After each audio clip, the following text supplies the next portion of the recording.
அதுக்கப்புறம் அண்ணாமலை வந்து எனக்கு வந்து மந்திரி பதவி வேணாம், என்னென்னா அரசு எம்எல்ஏ எலெக்ஷன் வர்ற வர என்னை ஸ்டேட் பாலிட்டிக்ஸ் மாநில அரசியலே விடுங்க. டிஆர் பாலு அப்பப்போ கொஞ்சம் எந்திரிச்சு கோவப்பட்டு பேசுவார், உருப்படியாக பேச மாட்டார். அப்படி கோவப்பட்டு பேசும்போது இப்போ அமித்ஷாவை பார்த்துட்டா அப்படி ஒரு கும்பிடு போட்டுட்டு உட்காந்துருக்காரு. அமித்ஷாவை பார்த்து அவர் எப்படி கும்பிடுறாருன்னு நிறைய வீடியோ நாங்கள் போடுவோம். ஸோ டிஆர் பாலு என்னத்தை பெருசாக பேசுவார். அடுத்தது கனிமொழி பேசுவாங்க. அதனால் 400 எண்ணிக்கையத்தோடு அது ஒன்றும் பெரிய தோல்வி கிடையாது அப்படிங்கிறத ஸ்டாலின் புரிஞ்சுக்கணும். அதாச்சும் அரசியல் தெரிஞ்சவங்ககிட்ட எழுதி வாங்கிட்டு பேசுகிறேன். இது சும்மா கண்டபடியெல்லாம் உலகாதீங்க மிகப்பெரிய. ஆனால் இப்போ நிறைய சமூக விரோதிகளை உள்ள விட்டு அவங்களுக்கு பதவி கொடுத்துருக்காங்க அப்படின்னு அண்ணாமலையவே குற்றம் சொன்னாங்க. ரெண்டாவது குற்றச்சாட்டு அவங்க சொல்கிறது என்னென்னா, இந்த வார் ரூம்னு ஒன்று வச்சுக்கிட்டு எல்லாத்தையும் திட்டாங்க. என்னென்னா எங்கள் பிஜேபி வாரமே என்னையே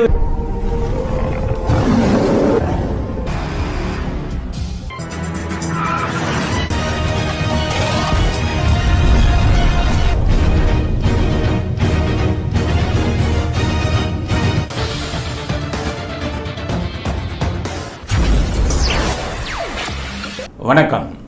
இன்றைக்கி அரசியல் ஆடுகளத்தில் அரசியல் செய்திகள் என்ன அப்படிங்கிறத பார்க்கலாம். முதல் செய்தி, பாஜக அரசாங்கம் பதவி ஏற்றுவிட்டது. 72 பேர் அமைச்சராக பொறுப்பேற்றிருக்காங்க. அண்ணாமலைக்கு மந்திரி பதவி கொடுக்கலை. ஆனால் அண்ணாமலையை வந்து மந்திரி பதவி எடுத்த லிஸ்ட்டில் வந்து அவர் பேரை முதல்ல சேர்த்துருக்காங்க. டிவிங்கள்லாம் நிறைய டிவியில் நியூஸ் 18 நேற்று மதியம் 1 மணிக்கு வந்துருச்சு. அவருடைய பெயர் இடம்பெற்றிருக்கு அப்படின்னு சொல்லி. அதுக்கப்புறம் அண்ணாமலை வந்து எனக்கு வந்து மந்திரி பதவி வேணாம், என்னென்னா அரசு எம்எல்ஏ எலெக்ஷன் வர்ற வர என்னை ஸ்டேட் பாலிட்டிக்ஸ் மாநில அரசியலே விடுங்க, என்னை தலைவராக செயல்பட விடுங்கள் அப்படின்னு கேட்டுக்கொண்டார்.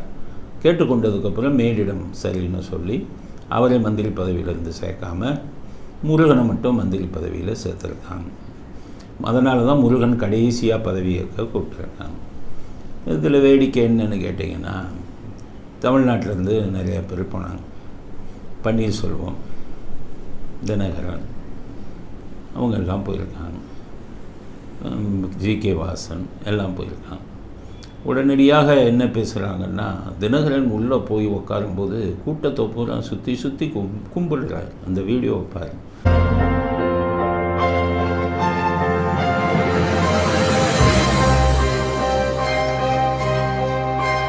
சுற்றி கும்பிடுறார். அவருக்கு மகிழ்ச்சி தாங்கல். ஏன்னு கேட்டிங்கன்னா, 2 தொகுதி கொடுத்தாங்க, ஒன்றில் டெபாசிட் போச்சு, இன்னும் ஒன்றில் கிட்டத்தட்ட 3 லட்சம் ஓட்டில் தோத்துட்டார். இருந்தாலும் அவரை வெற்றி வீரராக பிஜேபி கூப்பிட்றாங்க இல்லையா, அது ஒரு பெரிய வெற்றி தானே. ஓபிஎஸ் கூட தனியாக நின்று அவளை ஓட்டு வாங்கினவர் கூட அப்படி கும்பிடல. இவர் பெரிய வெற்றி. இது மாதிரி கூப்பிட்டதையே மிகப்பெரிய வெற்றியாக நினச்சி பண்ணுறாங்க. அதில் பார்த்திங்கன்னா இதில் வந்து இன்டர்நெட்டில் பார்த்திங்கன்னா அண்ணாமலையை வந்து பின்னாடி உட்கார வச்சுருக்காங்க. இவங்க ஓபிஎஸ், டிடிவி தினகரன்லாம் முன்னாடி உட்கார வச்சுருக்காங்கன்னு அது பெருமையாக நிறைய இணையதளங்களில் போட்டுக்கிட்டு இருக்காங்க.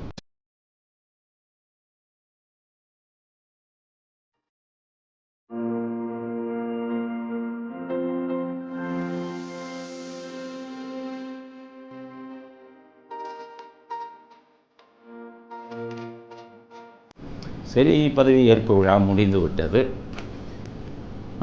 அண்ணாமலை மறுபடியும் இங்கே ஸ்டேட் பாலிட்டிக்ஸுக்கு வந்திருக்காரு, தொடரப்போகிறாருங்கிற செய்தி வந்திருக்கு. பெரும்பாலான பிஜேபி உறுப்பினர்கள் அதைத்தான் விரும்பியது நடந்திருக்கு. இனி அடுத்து என்னென்னு கேட்டிங்கன்னா, அந்த பதவி ஏற்றதை பற்றி நம்ம டெவலப்மெண்ட் ஸ்டாலின் என்ன சொல்கிறாரு அப்படின்னு பார்த்திங்கன்னா, டெவலப்மெண்ட் ஸ்டாலின் என்ன சொல்கிறாருன்னா, பலவீனமான அரசு பதவி ஏற்றிருக்கான். நம்முடைய முழக்கம், நம்ம வந்து எம்பிகளின் முழக்கம் அவர்களை வந்து ஒழுங்காக வேலை செய்ய வைக்கணுமா, அந்தளவுக்கு முழங்க போகிறாங்களாம். பலவீனமான பாஜக அரசை நம்மோட முழக்கங்கள் மூலமாக செயல்பட வைக்க வேண்டிய கடமை உங்கள் எல்லோருக்கும் இருக்குது. பிஜேபி தனியாக நின்று ஜெயிச்சதே 242. அவங்க கூட்டணி கட்சியெல்லாம் சேர்ந்து 292. இவர் கட்சி இருக்கிறது 21 எம்பி. இந்த 21 எம்பி வச்சு ஒரு பெரிய முழங்கி எங்கே 300 பேருக்கு 300 எம்பிக்கு நெருக்கத்தில் இருக்காங்க. ஒரு பெரிய முழக்கம் இவங்க எம்பி வச்சு முழங்கி ஒரு பெரிய இது பண்ணிடுவேன்னு பேசுகிறாருன்னா இதை விட ஜோக் என்ன இருக்க முடியும்? ஸ்டாலின் கேட்குற உங்கள் எம்பிகளில் பேச தெரிஞ்ச எம்பி எத்தனை பேர்? 21 பேர் ஜெயிச்சிருக்கீங்க. பேச தெரிஞ்ச எம்பி எத்தனை பேர்? 40 சொல்லாதீங்க. 40 உங்கள் கூட்டணி கட்சி. கம்யூனிஸ்டெல்லாம் அவங்க கம்யூனிஸ்ட்னு சொல்கிறாங்களோ அதைத்தான் கேட்பாங்க. அங்கே இருக்கிற கம்யூனிஸ்ட் காங்கிரஸ் அவங்க காங்கிரஸ்ன்னு சொல்கிறாங்களோ அதைத்தான் கேட்பாங்க. நீங்கள் வந்து உங்கள் முழக்கங்கிறது 21 பேர். உங்கள் 21 எம்பியில் எத்தனை பேருக்கு பேச தெரியும்?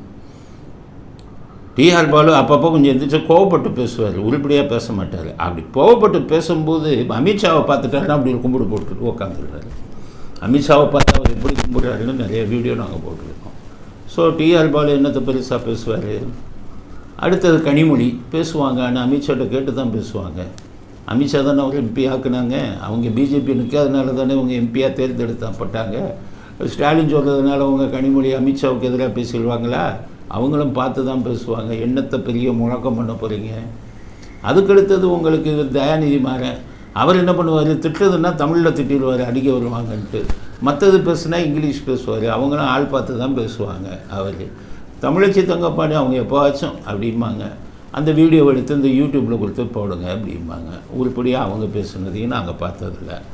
கலாநிதி வீராசாமியோட பையன் வடசென்னை எம்பி தொகுதியில் இருந்தார். இதுவரை ஒரு இது கூட அவர் பேசுனது வரவே இல்லை, பேசுனதும் இல்லை.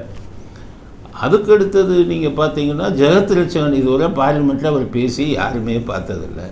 அப்புறம் புதுமுகங்களாக வச்சுருக்கீங்க. உங்கள் மதிமுகவில் ஒரு ஆள் வச்சுருக்கீங்க துரை வைகோன்னு. அவர் இப்போ தான் போகிறாரு, வாயை திறப்பாரா? உங்கள் கேஎன் நேரு பையனை கொண்டு அனுப்புகிறீங்க, வாயை திறப்பாரா? பேச தெரியுமா? ஒன்றும் தெரியாது. அடுத்தது கணபதின்னு சொல்லி அண்ணாமலை இன்னும் கோயம்புத்தூரில் ஜெயிக்க வச்சிங்க. அவருக்கு என்னத்தை பேச தெரியும்? பேச தெரியாது. ஆக நீங்கள் வச்சிருக்கிற எம்பி பூரா ஒருத்தருக்கும் பேச தெரியாது. பேசுகிற 2-3 பேரும் ஆள் பார்த்து தான் பேசுவாங்க. இதில் இவர் ஸ்டாலின் சொல்கிறாரு இவங்க முழங்கி அவங்கள செயல்பட வைக்கணுமா? யாரை செயல்பட வைக்க போகிறீங்க? அவங்கள இவ்வளவு அவங்கள செயல்பட வைக்க போகிறவங்க எதுக்கு முன்னாடியே போய் ஆளில் தூதனுப்பி என்னையும் மந்திரியில் சேர்த்துக்கங்கன்னு ஏன் சொன்னீங்க? இப்போ என்னமோ பெரிய வீரர் மாதிரி பேசுகிறாரு ஸ்டாலின். அதுக்கடுத்தது என்ன சொல்கிறாரு? அதாவது மெஜாரிட்டி இல்லாத ஆட்சியே இவங்க செயல்பட வைப்பாங்களாம். மெஜாரிட்டியை பற்றி நீங்கள் பேசலாமா? 2006 2011 வரை வெறும் 93 சீட்டை ஜெயிச்சு மைனாரிட்டி அரசாக தான் 5 வருஷம் ஆட்சி செஞ்சு நாட்டையே குட்டிச்சவராக்குனீங்க. மெஜாரிட்டி இல்லாமல் மைனாரிட்டி அரசாக இருந்தவங்க நீங்கள் இன்னொருத்தவங்களை பார்த்து மைனாரிட்டியா? அதுக்கடுத்தது பார்த்தீங்கன்னா இவங்களை குறை சொல்கிறார். இவங்க காங்கிரஸ் எப்படின்னா மைனாரிட்டிங்கிறாங்களே. 2004 2014 வரை மைனாரிட்டி ஆட்சி தானே நடந்தது இந்தியாவிலேயே.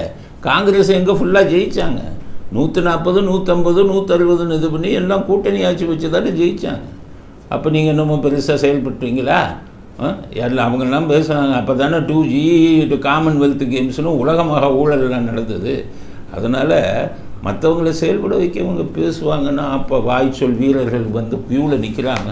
முன்னாடி இருந்தாங்க திமுகவில் வாய்ச்சொல் வீரர்கள்னு ஒரு 15 பேர் தமிழ்நாட்டில் சட்டசபையில் வந்து பயங்கரமாக பேசுனாங்க. இப்போ ஸ்டாலின் சொன்னபடி ஓட்டு இது பண்ணாங்க. நேரு இவர் காமராஜர் அப்போ இருந்தார். காமராஜர் அங்கேருந்து நேரு அங்கேருந்து காமராஜர் கூப்பிட்டார். யாருப்பா அந்த 15 பேர் அப்படின்னாரு. என்னப்பா இந்த குதிக்கிறாங்க அப்போ சட்டசபையில். அடுத்த எலெக்ஷனில் 62 15 பேர் ஜெயிக்கக்கூடாது அப்படின்னு ஆர்டர் போட்டார். அடுத்த எலெக்ஷனில் 14 பேர் மண்ணை போயிட்டாங்க. கருணாநிதி ஒருத்தர் தான் ஜெயித்தார். அது மாதிரி நீங்கள் இப்போ இந்த 15 பேர் பேசுன மாதிரி இப்போ பார்லிமெண்ட் நினச்சிக்கிட்டு இருக்கீங்களா? அங்கெல்லாம் இங்கிலீஷில் பேசணும். உங்களுக்கு ஹிந்தி தெரியாது. உங்களுக்கு உங்கள் எம்பியில் இங்கிலீஷ் தெரிஞ்சவங்க எத்தனை பேர் இருக்காங்க? ஸ்டாலினுக்கு. அதனால் ஊரே ஏமாற்றாதீங்க. ரெண்டாவது மைனாரிட்டி அரசுன்னு பேசாதீங்க. நீங்களே மைனாரிட்டி அரசாக இருந்தவர்கள். உங்களுடைய காங்கிரஸும் மைனாரிட்டி அரசாக இருந்து தான் 10 வருஷம் ஆட்சி செஞ்சாங்கங்கிறதையும் புரிஞ்சுங்க. அதுக்கடுத்தது முக்கியமானது ஒரு சொல்கிற விஷயம். அதாவது இப்போ இவங்கள தோக்கச்ச மாதிரி பேசுகிறாங்க. எப்படித்தான் அப்படி பேசுகிறாங்க? இந்த வடிவேலு ஒரு இதில் அடியெல்லாம் வாங்கிட்டு அப்படி சட்டையை போட்டு வந்த மாதிரி ஸ்டாலின் வந்து எப்படித்தான் அப்படி பேசுகிறாருன்னு தெரியல. அது என்னன்னா நாங்கள் வந்து ஒரு வழி பண்ணிட்டோம், அவரை வந்து மெஜாரிட்டியாக இருந்ததை மைனாரிட்டி ஆகணும். இருந்து ஜெயிச்சதே 230, அவங்க 10-15 கட்சி கூட்டணி சேர்ந்து 230, அவங்க பிஜேபி 240. எப்படி தான் அப்படி வெக்கம் இல்லாமல் பேசுகிறீங்கன்னு சொல்லுவாங்க. ஒரு இது சொல்லுவாங்க, கீழே விழுந்தாலும் மீசையில் மண் ஒட்டாத மாதிரி, ஒட்டலைன்னு சொல்கிற மாதிரி. நல்லா தோத்துட்டு வெக்கம் இல்லாமல் மோடியை மோடி 400 போகலைல்ல, அது வெற்றி. 400 போனது இந்தியா சரித்திரத்திலே இல்லை. இந்திரா காந்தி சத்தோன்னா ராஜீவ்காந்தி இருக்கும்போது தான் 400 தொட்டது. ஜவஹர்லால் நேரே 400 எண்ணிக்கையை தொடலை. இந்திரா காந்தியே வந்து கம்மியாக தான் ஜெயித்தாங்க. அதனால் 400 எண்ணிக்கையை தொடாது ஒன்றும் பெரிய தோல்வி கிடையாது அப்படிங்கிறத ஸ்டாலின் புரிஞ்சுக்கணும். அதாச்சும் அரசியல் தெரிஞ்சவங்ககிட்ட எழுதி வாங்கிட்டு பேசுங்க. இப்படி சும்மா கண்டபடியெல்லாம் உளராதீர்கள். மிகப்பெரிய தோல்வியை நீங்கள் அடைஞ்சிட்டீங்க. தமிழ்நாட்டில் தான் பெரிய அவங்க அந்த டாய்லெட் பேப்பர் முறை சொல்லியிருந்தான். தமிழ்நாடு தான் வழிகாட்டிச்சான், ஃபுல்லாக ஜெயிச்சாங்க. மத்திய பிரதேசத்தில் அவங்க ஃபுல்லாக ஜெயிச்சாங்களே, அப்போ அவங்க வழிகாட்டலையா? நீங்கள் தான் வழிகாட்டினீங்களா? நீங்கள் 9 கட்சி கூட்டணி சேர்த்து பண்ணீங்க. மத்திய பிரதேசத்தில் அவங்க பெரும்பாலான கட்சியில் கூட்டணி சேராமையே ஸ்வீப் பண்ணிட்டாங்க, அத்தனை சீட்லேயும் ஜெயித்தாங்க. இவங்க தான் நாட்டுக்கே வழிகாட்டிட்டாங்களாம் அப்படின்னு இங்கே ஒரு கூட்டம் பேசிக்கிட்டு இருக்குது. அதனால் அவங்க வந்து ஆட்சி அமைத்து விட்டார்கள். இனி எப்படி ஆழப்போகிறார்கள்ங்கிறத பொறுத்து பாருங்கள். அரவிந்த் கெஜ்ரிவால்லாம் நீங்கள்லாம் எப்போ ஜெயிலுக்கு போக போகிறீங்கிறத காத்துக்கிட்டு ரெடியாக இருங்க. நீங்கள் வந்துக்கிட்டு அப்போ போய் சந்திரபாபு நாயுடு போய் காலில் விழுந்து ரெக்கமெண்டேஷன் முடிச்சு எங்களை கைது செய்யாமல் பண்ணுங்கன்ட்டு சொல்லி கனிமொழியை அனுப்பி இவங்ககிட்ட அமித்ஷாட்ட ரெக்கமெண்டேஷன் கொடுத்து அண்ணனை டிஸ்மிஸ் பண்ணிடாதீங்க. அமித்ஷா பையனை போய் பிடிச்சி பொன்முடி மையம் மூலமாக போய் வேலை பார்க்காதீங்க. ஒழுங்காக இருங்க. கூடிய சீக்கிரம் எல்லோரும் சிறைக்கு போக போகிறீர்கள் அப்படிங்கிற கருத்தை முதல் கருத்தாக பதிவு செய்வார்கள். அடுத்தது தமிழிசை சவுந்தரராஜன் பேசின ஒரு பேச்சு சர்ச்சையாக இருக்குது. நேற்று அவங்க பேசியிருக்காங்க, அந்த வீடியோவை பாருங்கள். அது மாதிரி இன்னொன்று கட்சியில் எனக்கு ஒரு சின்ன வருத்தம் என்னென்னா, நிறைய சமூகத்தில் நாலாம் கட்சியில் இருக்கும்போது சில யார்ட் ஸ்டிக் வச்சுருந்தேன். அவங்க மேலே சமூக விரோதிகள் மாதிரி இருந்தாங்கன்னா அவங்கள நான் ரொம்ப என்கரேஜ் பண்ண மாட்டேன். சில பேர் இப்போ சமீப காலத்தில் நிறையா சமூகத்தில் சில குற்றம் சாட்டப்பட்டவர்கள் அதிகமாக இருக்கிறது சில மாவட்டங்களில். இல்லை, கட்சிக்கு பதவி கிடைத்தவர்கள், அவங்க பதவி கிடைத்தவர்கள், அதெல்லாம் தவிர்த்து இன்னும் கட்சியில் கடுமையாக உழைக்கக்கூடிய தொண்டர்களுக்கு அதிகாரம் கொடுத்து அங்கீகாரம் கொடுத்து அவர் நல்ல தலைவர்ன்றதில் எனக்கு எந்த மாற்று கருத்தும் இல்லை. ஒவ்வொரு தலைவர்களுக்கும் முடிவுகள் வேறு வேறு மாதிரி இருக்கலாம். நான் ஏன் முடிவை சொன்னேன், அவர் முடிவு எடுத்திருக்கிறாருன்னு நான் எடுத்துக்கொள்வேன். நான் வந்து எப்படி எதிர்கட்சி இணையதளவாசிகளை எச்சரிக்கிறேனோ அதே மாதிரி உட்கட்சி இணையதளவாசிகளையும் நான் எச்சரிக்கிறேன். உள்ளே உள்ள கட்சியின் தலைவர்களை தவறாக எழுதினீர்கள் என்றால் முன்னாள் மாநில தலைவர் என்ற முறையில் கடுமையான ஒழுங்கு நடவடிக்கை எடுக்கப்படும். அதையும் நான் இங்கே சொல்லிடுறேன். ஏன்னா ஒரு கருத்து சொன்னால் உடனே அப்படியே எழுத வேண்டியது இப்படியும் எழுத வேண்டியது. அதனால கருத்தை தலைவர்களின் கருத்தாக மட்டுமே பதிவு செய்யுங்கள். நான் இணையதளவாசிகள்கிட்டையும் சொல்கிறேன், சகோதரர்கள் பத்திரிகை சகோதரர்கிட்டையும் சொல்கிறேன்.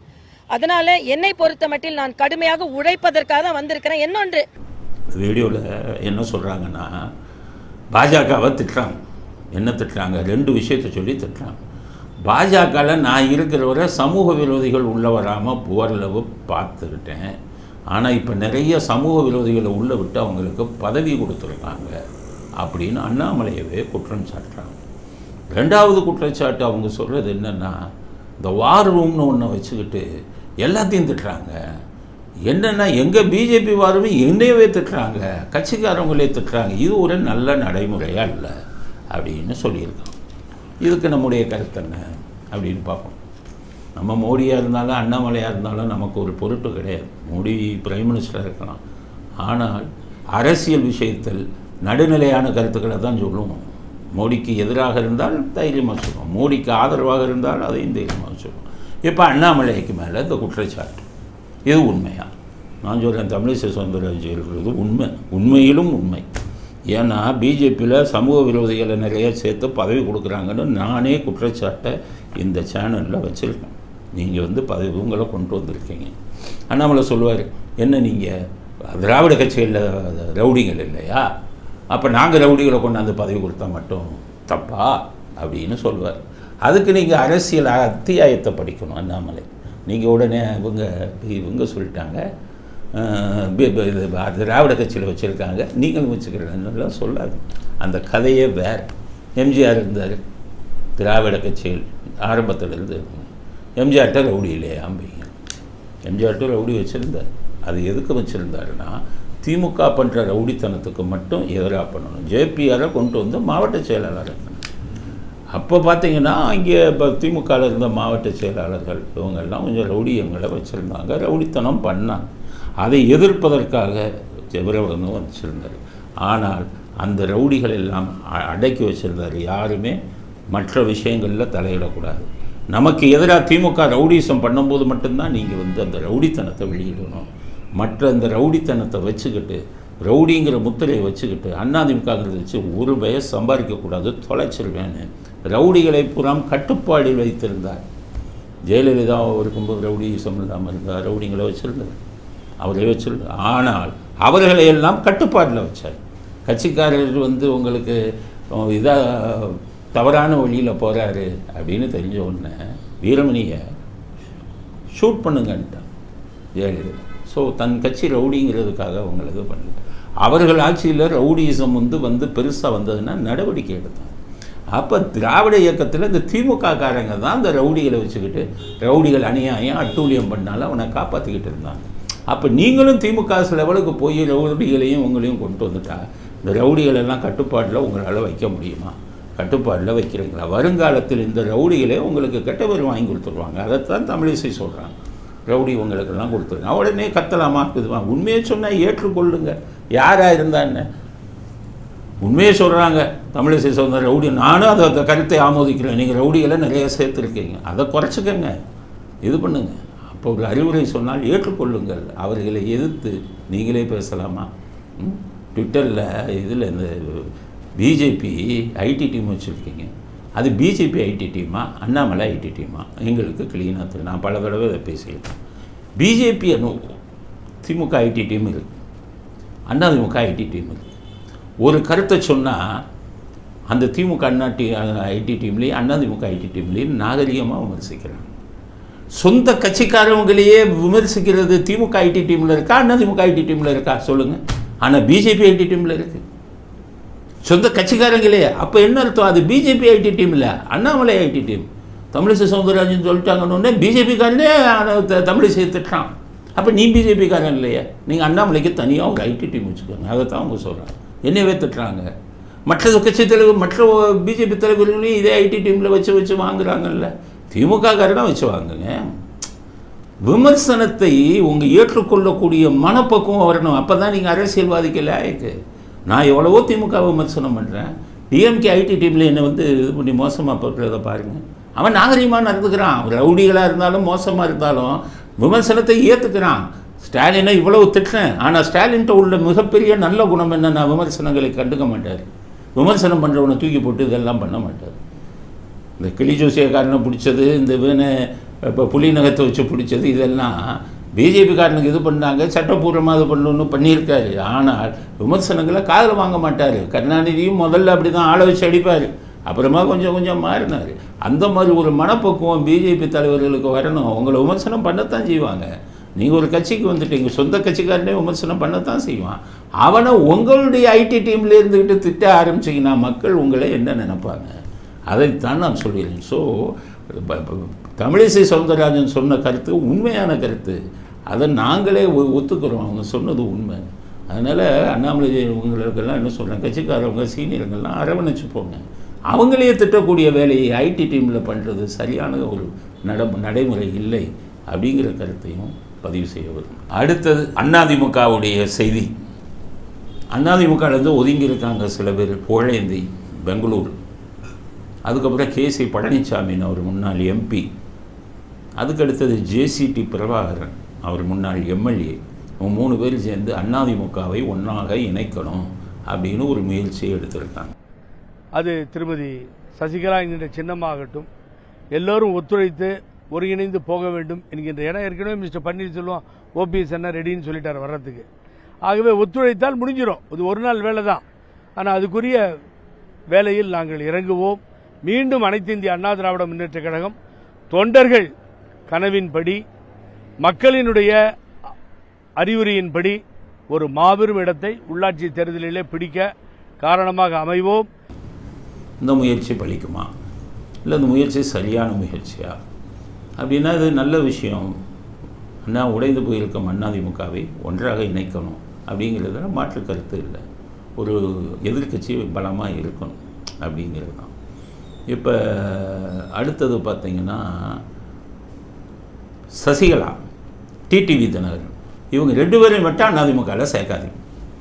இவர்கள் 2 பேரை வெளியில் அனுப்பிட்டு மற்றவங்களெல்லாம் நீங்கள் சேருங்கள். அந்த முயற்சி வரவேற்கத்தக்கது. நாங்களே ஆதரவு கொடுக்குறோம். நான் முன்னாடி எம்ஜிஆருடைய அபிமானி அப்படிங்கிறதுல நான் சொல்கிறேன், கட்சியை காப்பாற்றுங்க, கட்சியை இது பண்ணுங்க அப்படின்னு. ஆனால் இது நடக்குமாங்கிறது தான் பெரிய விஷயம். ஏன்னு கேட்டிங்கன்னா, இன்றைக்கி அதிமுகவில் ஸ்டாலின் என்ன நினைக்கிறாரோ அதுதான் நடந்துக்கிட்டு இருக்குது. எல்லோரும் புரிஞ்சுக்கங்க. ஸ்டாலின் அதிமுக ஒன்றாக இணைவதை விரும்ப மாட்டார். அதிமுக பிளவுலையே இருக்கணும், பிஜேபியோட சேரக்கூடாது. கேட்டாடே நீ திராவிட இயக்கம் போகாத அப்படின்னு குழப்பி அவங்கள போக விட மாட்டேங்கிறாரு. ஏன்னா தோக்கட்டும். அதே மாதிரி எடப்பாடி அவர் கையில் அவர் சொன்னதை தான் இவர் செய்கிறாருங்கிறது என்னுடைய கருத்து. ஏன்னா அவர் இருக்கிற பங்களாவை முதலமைச்சருக்குரிய பங்களா, ஏதாச்சும் பேசுனா காலி பண்ண சொல்லிடுவார் ஸ்டாலின். இன்னும் பல விஷயம் இருக்குது. லஞ்ச ஒழிப்புத்துறையில் இவங்க எல்லாருமேலேயும் வழக்கு போடுற அளவுக்கு அவங்ககிட்ட நிறையா ஆதாரங்கள் வச்சுருக்காங்க. ஏன்னா அந்த ஆதாரம் சவுக்கு சங்கர் கையிலேயே அவரே எடப்பாடியை மிரட்டினாருங்கிற செய்தியெல்லாம் வந்தது பத்திரிக்கையில். சவுக்கு சங்கர் இந்த கான்ட்ராக்ட் விஷயத்தில் இவங்க என்னென்ன பண்ணாங்கங்கிற ஆதாரத்தை கையில் வச்சுருக்காரு. ஐஏஎஸ் ஆஃபீஸர் எடுத்து கொடுத்துட்டான். அதை வச்சு மிரட்டிக்கிட்டு இருந்தார் அவர்கிட்ட. அதனால் ஸ்டாலினுக்கு பயப்படுவாங்க, கேஸை போட்டுருவார், நம்மளும் திருப்பி அளவுக்கு அதிகமாக சொத்து சேர்த்த வழக்கில் உள்ளே போகணும் அப்படின்னு பயந்துக்கிட்டு இருக்கிறவங்க ஸ்டாலின் அதிமுகவை ஒன்று சேர்க்க விடாதீர்கள்னு எடப்பாடிகிட்ட சொல்லிட்டா இவர் ஒன்று சேருவாரா அப்படிங்கிறது மிகப்பெரிய டவுட். அது இதாக ஏன்னு கேட்டிங்கன்னா, இதை ஸ்டாலின் இவர் மறுபடியும் எங்கேயும் பிஜேபியோட கூட்டணி வச்சுருவாரோன்னு சொல்லி ஸ்டாலின் இந்து என் ராம கூப்பிட்டு இந்துவில் எழுதுங்க, அதாவது அதிமுகவுக்கு ஓட்டு சதவீதம் குறையவில்லை, கூடித்தான் இருக்கிறது அப்படின்னு எழுதுங்க. அப்போ தான் இவங்க என்ன பண்ணுவாங்க, நமக்கு கூடி இருக்குது, பிஜேபி பக்கம் போக வேணாம்னு நினைப்பாங்க. இந்து என் ராம வச்சு கட்டுரை எழுதுகிறாங்க. பர்சன்டேஜ் தானே கணக்கு, சதவீதம் தானே கணக்கு. எவ்வளவு சதவீதம் அதிமுக வாங்கியிருக்குதுன்னு பார்த்தீங்கன்னா போனதை விட கம்மியாக குறைஞ்ச சதவீதம் வாங்கியிருக்காங்க. அதனால் இதெல்லாம் புரிஞ்சுக்கோங்க, அதிமுகவை காப்பாற்றுங்க. நீங்கள் எல்லாமே இதில் ஊழல் வழக்கில் மாட்டிக்கிட்டு இருக்கீங்க, அவங்க வழக்கு போட்டால் எல்லாம் ஜெயிலுக்கு போயிருங்கிற பயந்து அதிமுகவை பலி கொடுத்து விடாதீர்கள். அதிமுக விட்டு வெளியில் போனவங்களெல்லாம் திருப்பி உள்ளே இழுங்க. அப்போ தான் அதிமுக பழைய செல்வாக்குடன் இருக்கும். அதனால் இந்த இணைப்பு முயற்சிக்கு எங்களது வாழ்த்துக்கள். ஆனால் இந்த இணைப்பு முயற்சிக்கு எடப்பாடி பழனிசாமி ஒத்துக்கொள்ள மாட்டார். நான் சொல்கிறது உண்மையாக பொய்யாங்கிறத அதிமுக தொண்டர்களுக்கு சொல்லுவேன். வெயிட் பண்ணி பாருங்கள், எடப்பாடி ஒத்துக்கிறாரான்னு பாருங்கள். நிச்சயம் ஒத்துக்கிற மாட்டார். ஒவ்வொருத்தருடையும் பிடிச்சி வச்சுருக்காங்க விஜிலன்ஸ் அண்ட் ஆன்டி கரப்ஷனில், லஞ்ச ஒழிப்புத்துறையில். ஸ்டாலின் மகா யோகியர்மன் இன்டர்நேஷ்னல் லெவலில் போய் கொள்ளையடித்து பணத்தை போட்டுட்டு இங்கே இருக்கிறவங்கெல்லாம் மிரட்டிக்கிட்டு இருக்கீங்களா? காலம் வரும், நீங்கள் எல்லாம் உள்ளே போகிறதுக்கு உங்களை மிரட்டக்கூடிய காலம் வரும். இவ்வளவு கொள்ளையடிச்சுட்டு அவங்கள மிரட்டிக்கிட்டு. அதனால் கொஞ்சம் காலத்துக்கு எடப்பாடி ரொம்ப பயந்தவர். ஏன்னா அவர் ஆட்சியில் இருக்கும்போதே ஸ்டாலின் ஒரு தடவை பார்க்க வர்றாரு. அந்த ஒரு சேகர்பாபு, எடுபடி சேகர்பாபு கூட வர்றாரு எடப்பாடியை பார்க்க. இல்லை உள்ள ஆளுங்க பேசிக்கிட்டு இருக்காங்க, உள்ளே விடலை வர. உடனே ஸ்டாலின் எந்திரிச்சு, இந்த சேகர்பாபு எந்திரிச்சு, எடப்பாடி முதலமைச்சராக இருக்கார், கதவை கால்னால எட்டி உதைக்கிறாரு சேகர்பாபு. எட்டி உதைச்சிட்டு உள்ளே போச்சு. 1ஆம் நம்பர் பயந்தாங்கூலி இந்த ஸ்டாலின் எல்லாம். பெரியவங்க கட்சியில் இருக்கேன்னு சொல்லி பெரிய வீரர். கருணாநிதியும் அப்படி தான், 1ஆம் நம்பர் பயந்தாங்கூலி. அந்த ஜெயலலிதாவை என்ன சொன்னாங்க, என்னை யாராச்சும், அவங்க சொன்னார், என்னை யாராச்சும் கை வச்சவன் இருக்கவே மாட்டான், நான் விடவே மாட்டேன் அப்படின்னு பேசினார். 2001 அந்த அம்மா பிடிச்சி அடித்து தூக்குனதில் ஐயோ அம்மா கொள்றாங்களேன்னு சொல்லிட்டு அதுக்கப்புறம் ஜெயலலிதா பக்கமே போனதே இல்லை. ஆக இப்படிப்பட்ட பயந்தாங்கூலிகள் இவங்க. ஆனால் பேசுகிறது அவரும் சரி ஸ்டாலினும் சரி என்னமோ வீரர்கள் மாதிரி பேசுவாங்க. அதனால் இவர் எடப்பாடியை பயமுறுத்திக்கிட்டு இருக்காங்க. எடப்பாடி மற்ற அதிமுக தலைவர்களுடன் இணைவது சாத்தியமில்லை. காரணம், ஸ்டாலின் விடமாட்டார். ஸ்டாலின் பேச்சை கேட்டுத்தான் எடப்பாடி செயல்படுவார். நான் எடப்பாடியை தாக்குறதுக்காக இதை சொல்ல. எடப்பாடி நல்ல மனுஷன். கொஞ்ச நாளைக்கு முன்னாடியெல்லாம் நான் எடப்பாடிக்கு அவ்வளவா ஆதரவு கொடுத்தேன். நம்ம கொடநாடுகளெல்லாம் எடப்பாடி மேலே தப்பு இல்லைன்னெல்லாம் அவருக்கு ஆதரவாக பேசியிருக்கேன். நிறைய விஷயங்கள் அவருக்கு ஆதரவாக சொல்லியிருக்கேன். ஆனால் இன்றைக்கு இருக்கிற நிலைமை வேறு. கட்சியை வேறு மாதிரி கொண்டு போகிறாங்க. அதிமுகங்கிற கட்சி உடஞ்சிடக்கூடாது, அது தோல்வியை நிரந்தரம் ஆகிடக்கூடாதுங்கிற நல்ல எண்ணத்தில் தான் எடப்பாடியை தாக்கி பேசுகிறேன். இல்லை எடப்பாடியை தாக்கி பேசுகிறதுனால எனக்கு லாபமோ நஷ்டமோ இல்லை. இது உண்மையிலே என் மனதில் அடிமனதிலிருந்து வரக்கூடிய கருத்து அப்படிங்கிறத அதிமுக தொண்டர்கள் புரிஞ்சுக்காங்க அப்படிங்கிற கருத்தையும் பதிவு செய்வோம். அடுத்தது முருகன், அவர் மந்திரியானதை நம்ம எடுபடி இருக்கார் சேகர்பாபு, அவர் கிண்டல் அடிக்கிறார். அவர் நீலகிரியில் தோற்று போயிட்டார்ல, ஆனால் அவரை மந்திரி ஆக்கிட்டாங்கல்ல. ஸோ மக்களால் நிராகரிக்கப்பட்டவர்களையெல்லாம் மந்திரிகளாக்குறாங்க. வெற்றி பெறாத ஒரு கட்சியிலிருந்து அமைச்சர்களையும் நாடாளுமன்ற மேலவைக்கு ஆட்களையும் உருவாக்குகின்ற ஜனநாயகத்தில் இருக்கின்ற இயக்கங்களில் முழுமையாக மக்களால் ஏற்றுக்கொள்ளப்படாதவர்களை மத்திய அமைச்சர்கள் ஆக்குகின்ற ஒரே இயக்கம் பாரதிய ஜனதா தான் இருக்க முடியும். மக்களால் தேர்ந்தெடுக்கப்படாதவர்களை, மக்களால் நிராகரிக்கப்பட்டவரை மந்திரி ஆக்கியிருக்காங்க. சேகர்பாபுக்கு அரசியல் சரித்திரம் என்ன தெரியும்? உங்கள் மதுசூதனம் பின்னாடியே சுற்றிக்கிட்டு தெரிஞ்ச ஆள் நீங்கள், எடுபடியாக சுற்றிக்கிட்டு தெரிஞ்ச ஆள் நீங்கள். இன்றைக்கி துர்கா ஸ்டாலின் பின்னாலே எடுபடியாக சுற்றி கொண்டிருக்கிறீர்கள். வாக்கிங் போகிறவனெல்லாம் கெஞ்சி ஸ்டாலின் வருவார் வாக்கிங்க்கு என்னை பற்றி விவரமாக சொல்லுங்கன்னு சொல்லி கெஞ்சிக்கிட்டு குறுக்கு வழியில் வந்துக்கிட்டு இந்த கீழ்த்தரமான அரசியல் பண்ணுறாரு நீங்கள். மக்களால் நிராகரிக்கப்பட்டவர்கள் வந்து பதவி ஏற்றதில்லையா உங்கள் கட்சியில்? திமுக சரித்திரம் தெரியுமா? 1962 எம்எல்ஏ எலெக்ஷனில் அண்ணாதுரை தோத்தார். தோற்றதுக்கப்புறம் 1967 எம்எல்ஏ எலெக்ஷன் வரும்போது அண்ணாதுரை பயந்துட்டு நிற்கவே இல்லை, எம்எல்ஏவே நிற்கலை, ஆனால் மந்திரியானார். முதல் மந்திரியா எப்படி ஆனார்? குறுக்கு வழி எம்எல்சிங்கிறதுல சேர்ந்து நின்று தான் உங்கள் அண்ணாதுரையை மக்களால் தேர்ந்தெடுக்கப்பட்டாமல், மக்களால் நிராகரிக்கப்பட்டவர் 1962 மக்களால் தேர்ந்தெடுக்கப்படாமல் எம்எல்சி ஆகி அதன் மூலம் முதலமைச்சரானவர் உங்கள் அண்ணாதுரை. சேகர்பாபு சரித்திரத்தை எடுத்து படிங்க. 1984 எம்ஜிஆர் ஹாஸ்பிட்டலில் இருக்கார், எலெக்ஷன் வச்சாங்க. கருணாநிதி நின்னா தோற்று போயிடுவோம், எம்ஜிஆர் இது ஆஸ்பத்திரி இருக்கார், மக்கள் ஓட்டு போட மாட்டாங்கன்னு சொல்லி 84 எலெக்ஷன்லேயே நிற்காமல் எம்எல்சி ஆகி குறுக்கு வழியில் வந்தவர். எம்எல்சியில் பதவி போயிடும், நம்ம தோற்று போயிடுவோம்னு சொல்லி. ஆக குறுக்கு வழியில் வருவது இதெல்லாம் வந்து கொள்ளைப்புறம் வந்து பதவி வாங்குறதெல்லாம் உங்கள் திமுகவில் சகஜம். சேகர்பாபு உங்களுக்கு தெரியாது. நீங்கள் இப்போ சமீப காலம் ஜெயலலிதா மேடம் உயிரோடு இருக்கிறவரை தரையில் விழுந்து காலில் விழுந்தவர் நீங்கள். உங்களுக்கெல்லாம் அரசியல் அத்தியாயம் எப்படி தெரியும்? அதனால் இதை சொல்வதற்கு உங்களுக்கோ உங்கள் கட்சிக்கோ தகுதி இல்லை என்ற கருத்தையும் பதிவு செய்வது. அடுத்தது இந்த EVKS உளறல் மன்னன் EVKS இளங்கோவன் போதையில் உளறாரா எதுவோட அவர் உளறதெல்லாம் பார்த்தா அவர் தமிழிசை சௌந்தரராஜனை திட்டுறார். எப்படின்னா, அரசனை நம்பி புருஷனை கைவிட்ட கதையா? ஏம்மா நீ கவர்னரை விட்டுட்டு இப்படி வந்துட்ட, இனி ஒரு கவுன்சிலராக கூட ஆக முடியாது. தமிழிசை சௌந்தரராஜனை பொறுத்தவரையில் நான் மிகவும் வருத்தப்படுகின்றேன். சொல்லுவார்கள், ஒரு பழமொழி சொல்லுவார்கள், அரசனை நம்பி புருஷனை கைவிட்ட கதையாக இந்த தமிழிசை அவர்கள் ஒழுங்காக கவர்னராகவே இருந்திருக்கிறார்.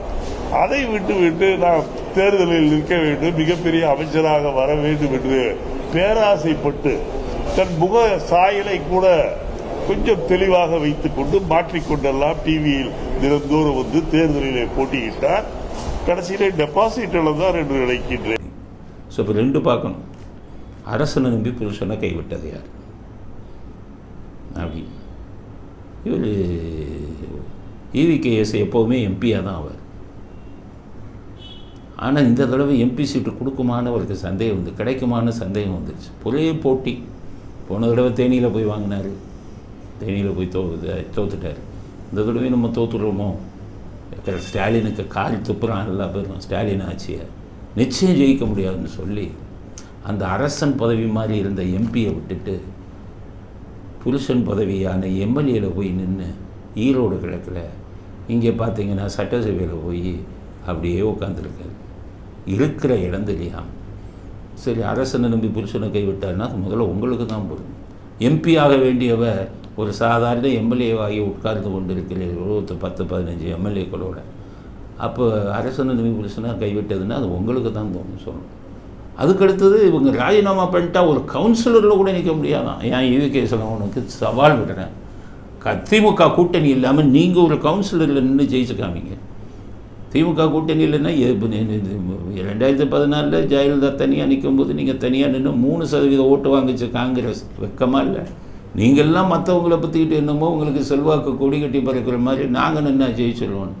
அதனால் இவங்க தமிழிசை சவுந்தரராஜனாவது இப்போ பாஜகவில் தனியாக நின்று 3 லட்சம் ஓட்டுக்கு நெருக்கி வாங்கியிருக்காங்க. நீங்கள் திமுகவோட கூட்டணி இல்லாமல் தனியாக நின்று 50,000 ஓட்டு வாங்குங்க, உங்களுக்கு நானே மாலை போடுகிறேன். அதனால் மற்றவர்கள் கிண்டல் அடிக்காதீங்க. உங்கள் பொழப்பே நாறுது. காங்கிரஸுக்கு ஒரு செல்வாக்கு இல்லை தமிழ்நாட்டில். நீங்கள் சும்மா 3% ஓட்டை வச்சுக்கிட்டு ஊரை ஏமாற்றிக்கிட்டு இருக்கீங்க அப்படிங்கிற கருத்தை வந்து ஈவிகே இளங்கோவனுக்கு பதிலாக சொல்ல விரும்புகிறேன். அடுத்தது சுரேஷ் கோபி, நடிகர் சுரேஷ் கோபி கேரளாவை சேர்ந்தவர். அவர் ஒருத்தர் தான் எம்பியில் வந்து கேரளாவில் வந்து ஜெயித்தார். அவருக்கு துணை மந்திரி கொடுத்தாங்க. நேற்று பதவி ஏற்றுட்டார். இன்றைக்கி ஆரம்பத்தில் வந்த செய்தி வந்து அவர் ராஜினாமா பண்ணுறாரு. அது உண்மைதான். ராஜினாமா பண்ண போகிறேன்னு சொன்னது உண்மைதான். ஏன்னா அவருக்கு கேபினெட் மினிஸ்டர் வேணுமா. கேபினெட் மினிஸ்டர் யாருக்கு கொடுக்கணும், துணை மந்திரி யாருக்கு கொடுக்கணும்னு சொல்லி அங்கே ஒரு சில இதுங்க இருக்குது, விதிமுறைகள் இருக்குது. அதாவது இதுக்கு முன்னாடி மந்திரியாகவே ஆகாமல் மந்திரியாக பழக்கம் இல்லாதவங்களெல்லாம் ஸ்டேட் மந்திரி துணை மந்திரியாக தான் போடுவாங்க. கேபினெட் மந்திரியாக போட்டால் செயல்பட முடியாது. அதுவும் நீங்கள் கேரளாவில் ஒரே ஒரு எம்பி ஜெயிக்க வைப்பீங்க பாஜகவுக்கு, உங்களுக்கெல்லாம் கேபினெட் மந்திரி கொடுப்பாங்களா? தமிழ்நாடுக்கு என்ன பண்ணாங்க, ஒரு சீட்டு கூட ஜெயிக்கலை. இந்த துணை மந்திரி தான், கேபினெட் மந்திரியே கிடையாது. அப்படி தான் செய்யணும். ஓட்டு போடாத மக்களுக்கு ஏன் வந்து நீங்கள் பிரதிநிதித்துவம் கொடுக்கணும்? தமிழ்நாட்டுக்கு வேறு யாரும் கொடுக்காதீங்க. பிஜேபியில் கேரளாவில் யாரும் கொடுக்காதீங்க. ஏன் திமுகவுடைய ஐஎன்டிஏ கூட்டணி வந்தால் அவங்க அப்போ வாங்கிக்கிற வேண்டியது தானே. எல்லாம் தமிழ்நாட்டில் 40 அவங்களுக்கு தானே போட்டீங்க. அதனால் அப்புறம் இப்போ சுரேஷ் கோபி வந்து இப்போ வந்து அவரை போய் சரி பண்ணி இன்றைக்கி சாயங்காலம் மறுப்பு விட்டார். என்னென்னா அது வந்து வதந்தி இல்லை, ஒன்றும் இல்லை. முதல்ல அவர் முடிவு பண்ணது இதுதான். யாரோ தவறாக வழி நடத்தியிருக்காங்க. அவரெல்லாம் எடுத்தோடனே கேபினெட் மினிஸ்டராக செயல்பட முடியாது. உரிய அனுபவம் வேணும். பண்ணாமலே போட்டாலும் எடுத்தோடனே கேபினெட் மினிஸ்டராக போட மாட்டாங்க, போடக்கூடாது. மந்திரியாக இருக்கிற அனுபவம் வேணும். இப்போ அதே இது எல் முருகனுக்கு துணை மந்திரியாக இருந்து ஒரு 5 வருஷம் இருந்தாருன்னா கேபினெட்டாக போடுவாங்க. அந்த மத்திய மந்திரிங்கிறது இங்கே இருக்கிற மாதிரி இல்லை. எம்ஜிஆர் என்ன பண்ணார், ஐசரி வேலைன்னு ஒன்றும் படிக்கலைன்னா அவருக்கு மந்திரி பதவியை கொடுக்கல, பார்லிமெண்ட்ரி செக்ரட்டரின்னு கொடுத்தாரு. அந்த மாதிரி இருந்தது. மந்திரிங்கன்னா சும்மா போகிறவன் வாரவன் அடியாள், இந்த ஆவடி நாசல் மாதிரி போட்டுக்கிட்டு கல்லை விட்டு எறிகிறாள், இப்படி ஆளுங்கள்லாம் மந்திரியாக போடுறது வந்து இது இல்லை. அது திமுகவில் தான் அந்த கலாச்சாரம் உண்டு. அடியாள் போகிறவன் வரவனெல்லாம் போடுறது. அதுக்கு நாட்டை ஆள்றதுக்கு வந்து அனுபவம் வேண்டும்.